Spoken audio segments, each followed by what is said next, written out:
क्या आपको पता है कि जब राहु, चंद्रमा और सूर्य के साथ जन्म कुंडली में बैठ जाए तो ग्रहण लग जाता है? ऐसा क्यों? उसका बुरा प्रभाव मिलता है। उस बुरे प्रभाव से बचने के लिए क्या करना चाहिए? तो ऐसा क्यों हुआ? इसके लिए मैं आपको एक कथा सुनाता हूँ, तो इसका जो कारण है फिर आपको पता चलेगा। तो एक बार देवता लोग इकट्ठे हुए। उन्होंने ये सलाह की कि हम अमृत प्राप्ति के लिए एक योजना बनाएँगे कि हम अमृत प्राप्त करेंगे, जिसे पीने से हम अमर हो जाएँ। भगवान नारायण ने सलाह दी कि अगर देवता और असुर इकट्ठे साथ में मिलकर समुद्र मंथन करें, तो अमृत की प्राप्ति अवश्य होगी। परामर्श के अनुसार मंदराचल पर्वत को उखाड़ कर समुद्र मंथन करने की बात हुई।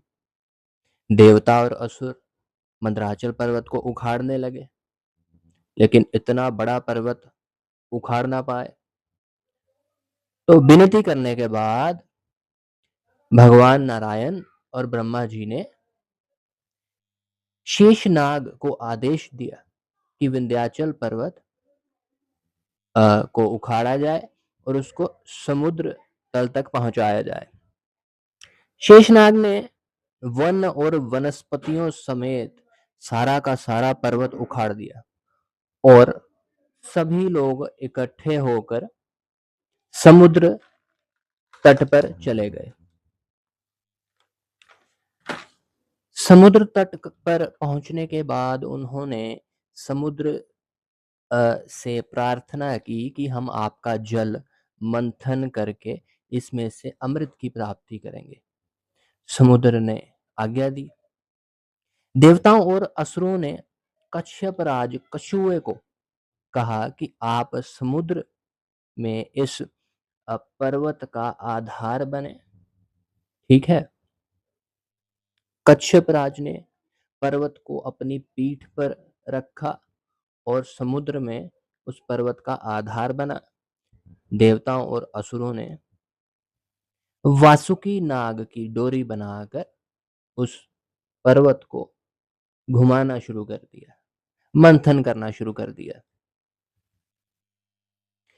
असुर वासुकी नाग के मुंह की ओर और देवता पूंछ की ओर, दोनों बड़े ही वेग से पर्वत को मथने लगे। मथने से शीतल प्रकाश युक्त श्वेत वर्ण लिए सबसे पहले चंद्रमा प्रकट हुए। फिर स्वेद उच्चैश्रवा नाम का एक घोड़ा निकला। फिर कौस्तुभ मणि और चमत्कारिक कल्प वृक्ष निकला। फिर सभी इच्छाएं पूर्ण करने वाली कामधेनु गाय निकली। ये सभी अपनी इच्छा अनुसार देवताओं की कतार में जाकर खड़े हो गए। फिर कालकूट विष भी निकला, जिसे भगवान शिव ने अपने कंठ में धारण किया, जिससे उनका गला नीला हो गया। इसलिए उनको नीलकंठ भी कहते हैं। अब मंथन में भगवान धन्वंतरी प्रकट हुए, जिनके हाथ में वो अमृत का घड़ा था, जिसके लिए ये सारी चेष्टा की गई थी। वो अमृत जिसे पीने से अमरत्व प्राप्त होता। असुरों ने अमृत को बड़ी चालाकी से भगवान धन्वंतरी के हाथ से छीन लिया और वहां से भाग निकले। असुरों में आपस में ही छीना झपटी शुरू हो गई कि वो अमृत पहले कौन पिएगा। इसे देखकर उसी समय भगवान विष्णु ने मोहिनी स्त्री का रूप धारण किया और वो दानवों के बीच चले गए। भगवान की माया ना जानकर असुर उस मोहिनी स्त्री पर लट्टू हो गए और उन्होंने अमृत का प्याला मोहिनी के हाथ में दे दिया। तभी देवताओं ने सही मौका देखकर मोहिनी रूप धारण किए हुए भगवान विष्णु के पास जाकर सारा अमृत पी लिया और असुरों के लिए अमृत ना बचा। असुरों का अमृत पी लेना वैसा ही है जैसे पाकिस्तान या ईरान जैसे देशों के हाथ में परमाणु बम का लग जाना। वो फिर तो वो ना सोचेंगे, समझेंगे, उसका गलत इस्तेमाल ज़रूर करेंगे और दुनिया की तबाही पक्की। तो इसलिए असुरों को जो अमृत का ना मिलना, जो भी हुआ अच्छा हुआ, नहीं तो इस पृथ्वी की तबाही पक्की थी। लेकिन उसी समय जब देवता अमृत पी रहे थे, एक असुर राहु देवता का रूप धारण करके अमृत पीने लगा, राइट?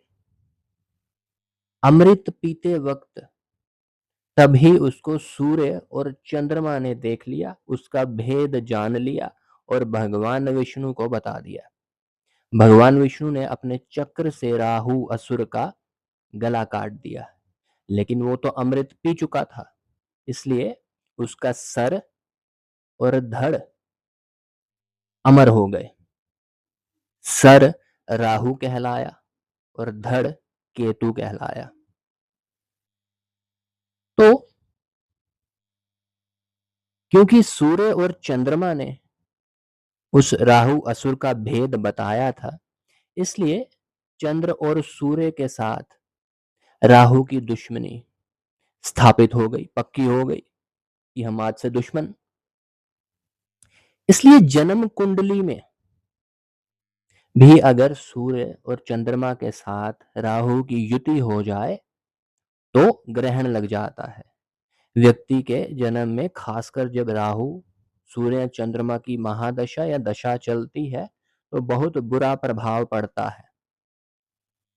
तो इस ग्रहण के बुरे प्रभाव से बचने के लिए आपको विष्णु सहस्त्रनाम का पाठ जरूर करना चाहिए। धन्यवाद।